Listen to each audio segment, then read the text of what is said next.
کہ ایمان پر مرنا. مفسرین نے اس کے بارے میں لکھا کہ اس آیت میں ہمیں یہ تعلیم دیا گیا ہے نہ جاہلوں کی طرح جنت کو اپنی میراث سمجھو. آپ اٹھائیے نور قرآن. میں جو کہہ رہا ہوں مفسرین کی بات کر رہا ہوں. نہ جاہلوں کی طرح جنت کو اپنی میراث سمجھے اور نہ کافروں کی طرح اللہ کی رحمت سے نا امید ہو. یعنی خوف اور امید کے درمیان میں ہو. جو برائی ہوئی ہے اسے کبھی ہمیں بھولنے کا نہیں ہے, ہمیشہ یاد رکھنے کا ہے. ایک درود پڑھیے محمد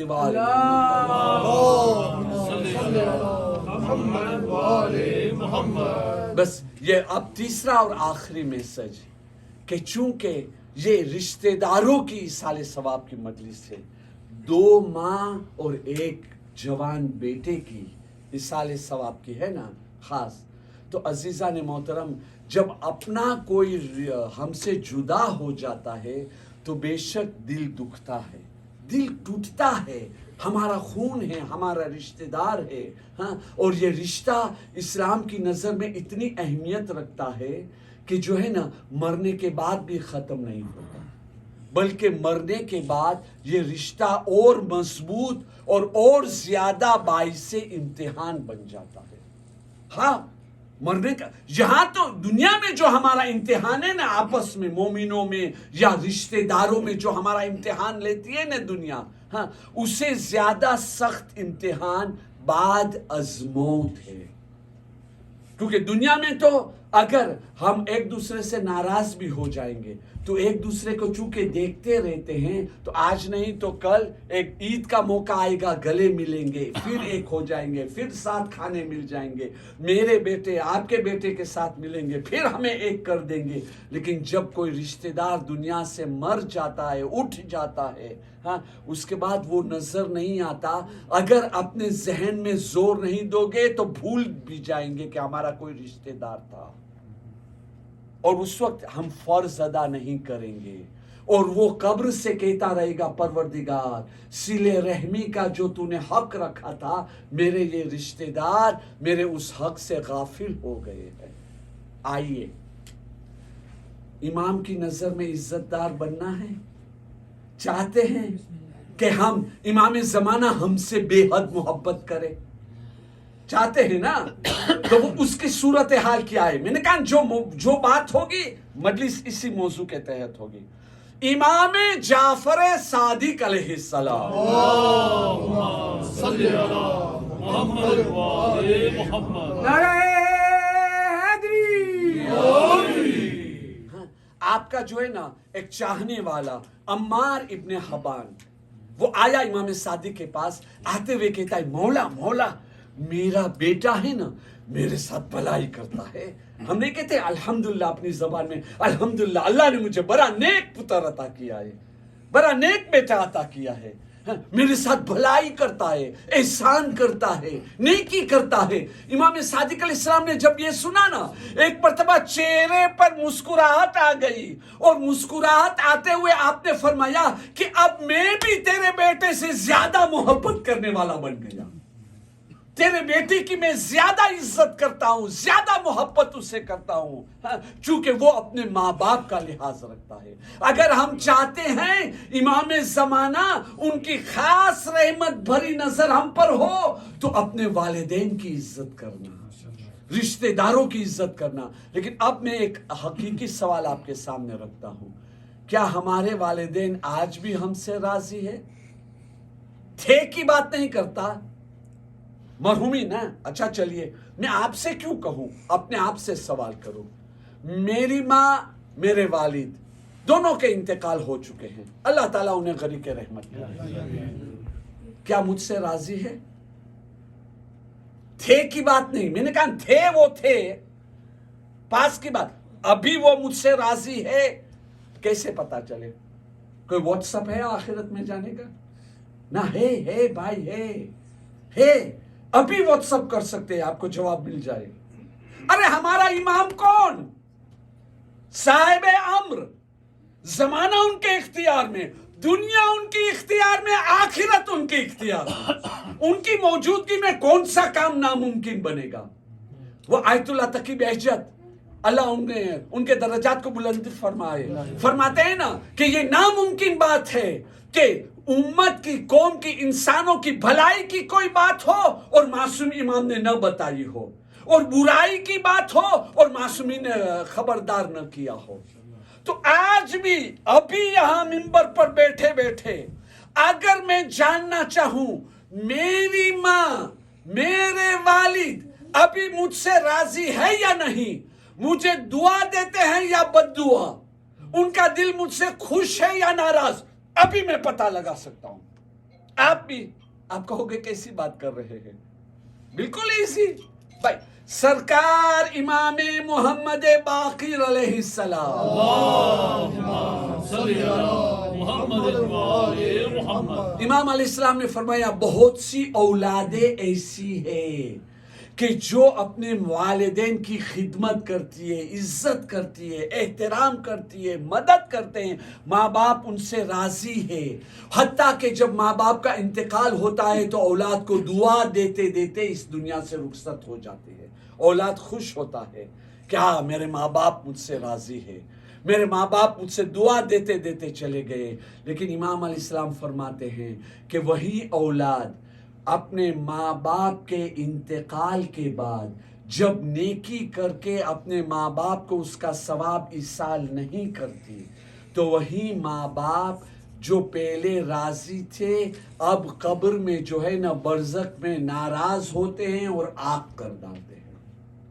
پھر امام علیہ السلام دوسری بات کہتے ہیں بہت سی اولادیں ایسی ہیں جو ماں باپ کو دکھ دیتے ہیں، اذیت دیتے ہیں، تکلیف دیتے ہیں. ماں باپ دنیا سے بد دعا دے کر کے انتقال کر جاتے ہیں، ہاں، اور آگ کرتے ہیں. لیکن مرنے کے بعد جب اولاد پچھتاتی ہے اور نیک اعمال انجام دیتی ہے، ماں باپ کے قضا روزے رکھواتی ہے، نماز پڑھواتی ہے، معافی منگواتی ہے، انہیں تلاوت قرآن، مجلس حسین علیہ السلام کا ثواب بھیجتی ہے، تو نتیجہ کیا نکلتا ہے؟ وہی ماں باپ کہ جنہوں نے آگ کیا تھا، بد دعا کی تھی، اب مرنے کے بعد وہ ان سے راضی ہو جاتے ہیں. مجھے جواب مل گیا نہیں مل گیا؟ ملا یا نہیں؟ مولانا صاحب آپ کے ماں باپ آپ سے راضی ہے یا نہیں؟ تو جواب یہی ہے، آیا میں اپنے ماں باپ کے ایصال ثواب کے لیے کچھ کرتا ہوں یا نہیں کرتا؟ اگر انہیں ثواب بھیجتا ہوں، سرٹیفکیٹ مل گئی مجھے کہ وہ مجھ سے راضی ہے، امام نے سرٹیفکیٹ دے دیا ہے. لیکن اگر میں کچھ نہیں کرتا، میں اپنی دنیا میں گلتان ہوں. کبھی شب جمعہ فاتحہ پڑھا، کیسا فاتحہ کہ جب پڑھ رہا تھا تب پتہ ہی نہیں تھا کیا پڑھ رہا تھا. بسم اللہ الرحمن الرحیم الحمدللہ رب العالمین الرحمن الرحیم مالک یوم الدین. اس طریقے سے فاتحہ پڑھ، تو مجھے سرٹیفکیٹ مل چکی ہے، وہ مجھ سے ناراض ہے. مرنے کے بعد یہ رشتہ جو ہے نا اور مضبوط ہو جاتا. فیملی کے ایصال ثواب کی مجلس ہے، ویسے بھی ہم سب ایک دوسرے کے رشتہ دار ہیں. فیملی کے ایصال ثواب کی مجلس ہے نا. بات بات پر مومن کو تنبیہ کہو، وہ کرتے ہیں ہماری شفاعت نہیں ہوگی، مگر ایسے کام کر رہے ہیں جن کی وجہ سے شفاعت نہ ہو. آئیے سید سجاد امام زین العابدین علیہ السلام،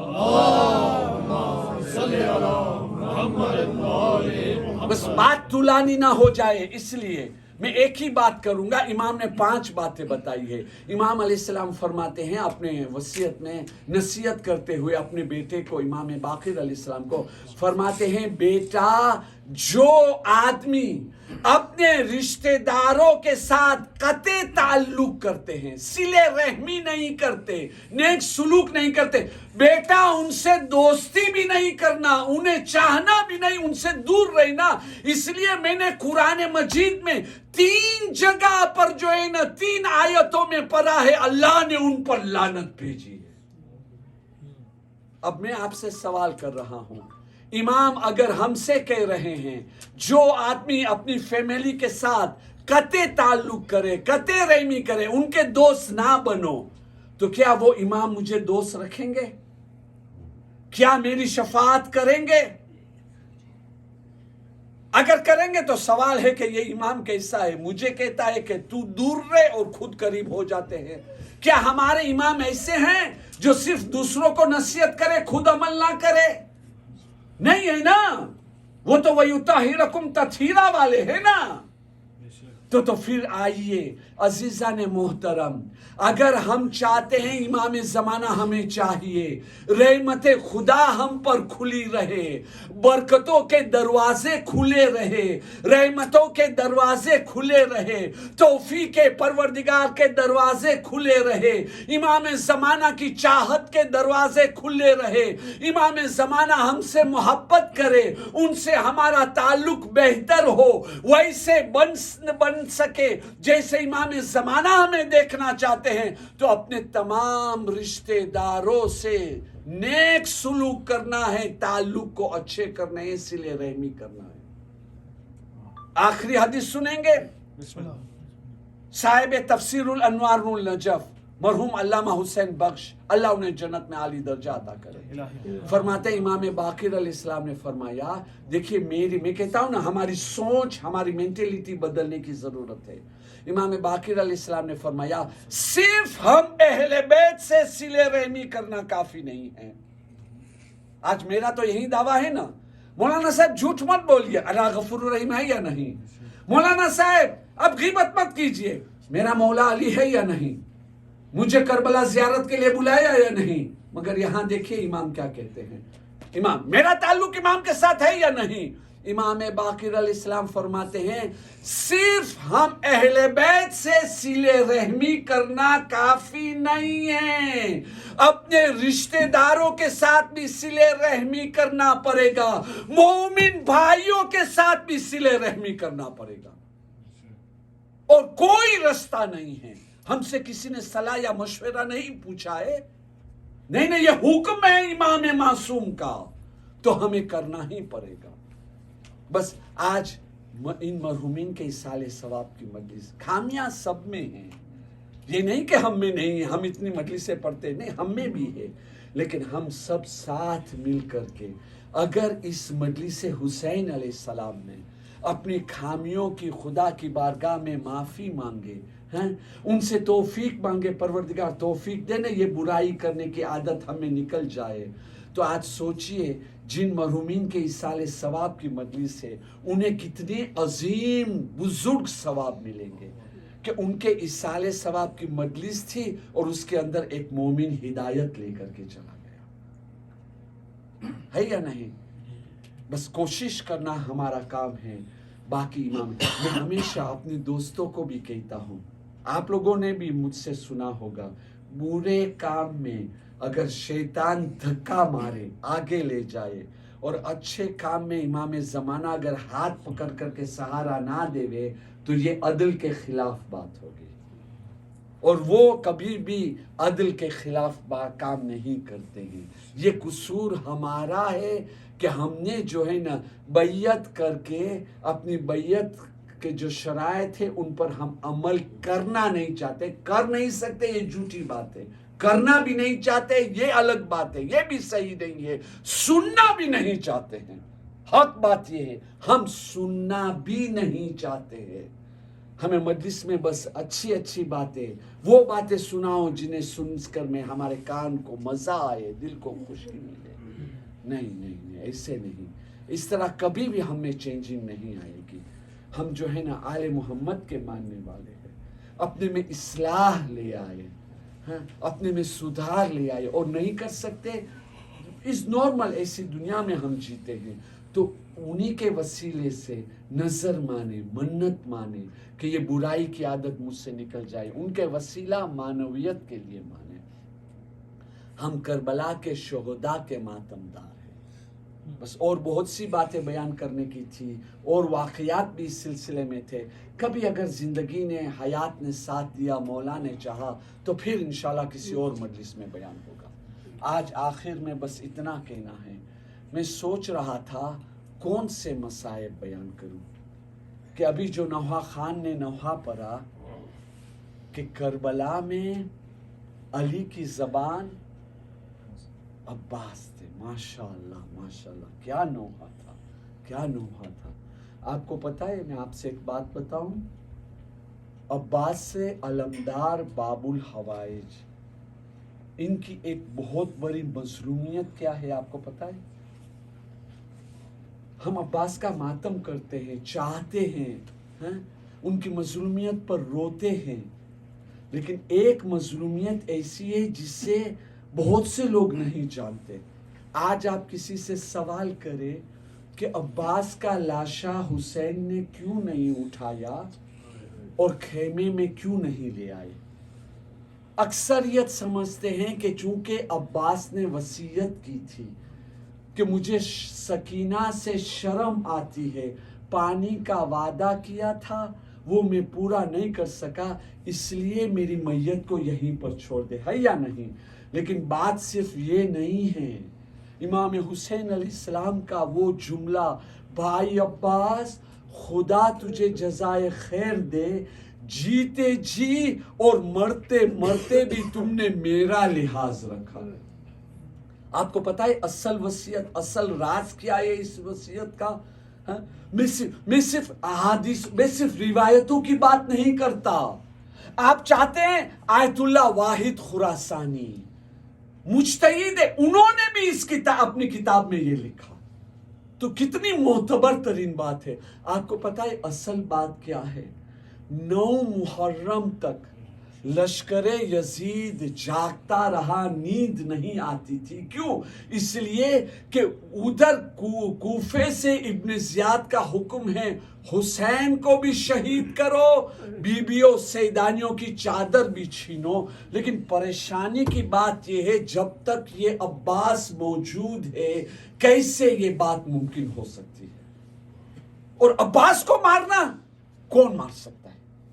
ارے پورا لشکر، صرف یہ غیظ کی حالت میں دیکھے نا، صرف دیکھے نا لشکر لڑنے کے آنے کے، ارے لوگ کہتے ہیں کہ 30,000 کا لشکر، 35,000 کا لشکر کیسے ممکن ایک آدمی کو نہ مار سکے؟ ارے بھائی عباس ہے، عباس صرف غیظ کی حالت میں دیکھے نا اور حملہ کر دے نا مارنے کے لیے، تو یہ لشکر میں اتنی تاب نہیں تھی وہاں کھڑے ہو سکے۔ بھاگا بھاگی کے اندر کتنے لشکر والے تو اسی میں کچل کر کے مر جائے۔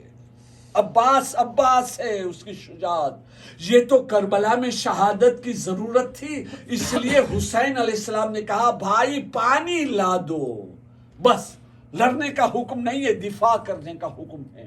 اب جب عباس علمدار میدان میں آئے، دھوکے سے آپ کے ہاتھ کٹے، فریب سے آپ کے ہاتھوں پر وار کیا گیا، عباس سے فریب بھی نہیں ہو سکتا، لیکن شہید ہونا تھا، اس لیے یہ مصلحت تھی۔ لیکن جب ہاتھ کٹ گئے اور عباس کے سر پر گرز مارا اور وہیں عباس جب زمین پر گرے نا، تو آپ کو جاہل عربوں کا غصہ اور انتقام تو پتہ ہے نا، کینہ، دشمنی۔ جناب حمزہ کا بھی کلیجہ چاک کیا تھا نا، وہیں جہالت عروج پر تھی کربلا میں۔ لشکر عمر سعد اپنے اس 9 دن کے غصے کی آگ کو ٹھنڈا کرنے کے لیے عباس کے، ابھی عباس زندہ ہے، ہائے ہائے ہائے، قاسم صرف گوروں کے ٹاپوں سے پامال نہیں ہوئے، عباس بھی جیتے جی پامال ہوئے ہیں، گوروں کے ہی ٹاپوں سے نہیں، تیر سے، تلوار سے، نیزے سے اشکیا قریب آتے، غصے کی حالت میں عباس کے جسم پر تلواروں کو مارتے، عباس کے پاؤں بھی، صرف ہاتھ نہیں شہید ہوئے، عباس کے دونوں پاؤں کو بھی شہید کیا ہے، کاٹا گیا ہے۔ حسین جب عباس کے لاشے پر آئے نا، تو بھائی کے لاشے تک پہنچنے کے لیے حسین کو لڑنا پڑا ہے، تب فوج جا کر کے جو ہے نا بھاگی ہے، اور اس کے بعد جو ہے نا حسین جب آئے ہیں، عباس کے لاشے کی کیا کیفیت ہوگی جیتے جی۔ کیا کیفیت ہوگی؟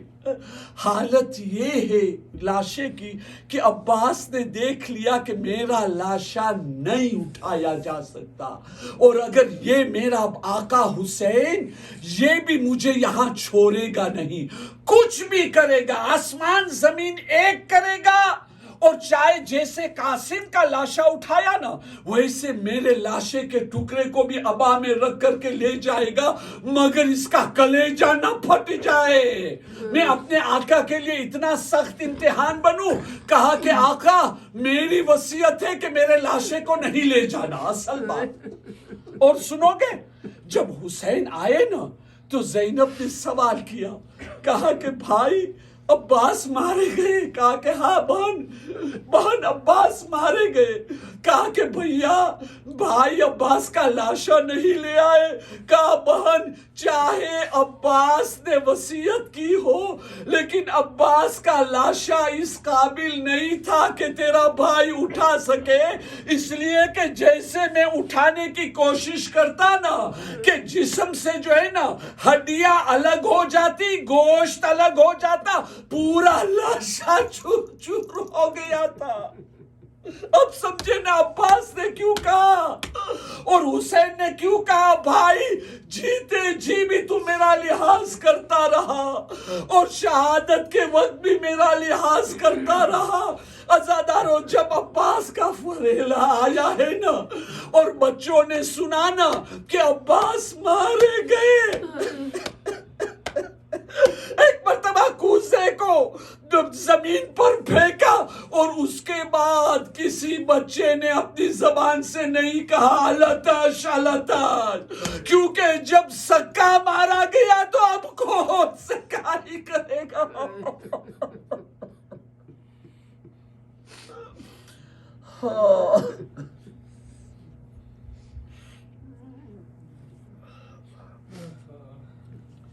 انا للہ و انا الیہ راجعون، الا لعنۃ اللہ علی القوم الظالمین۔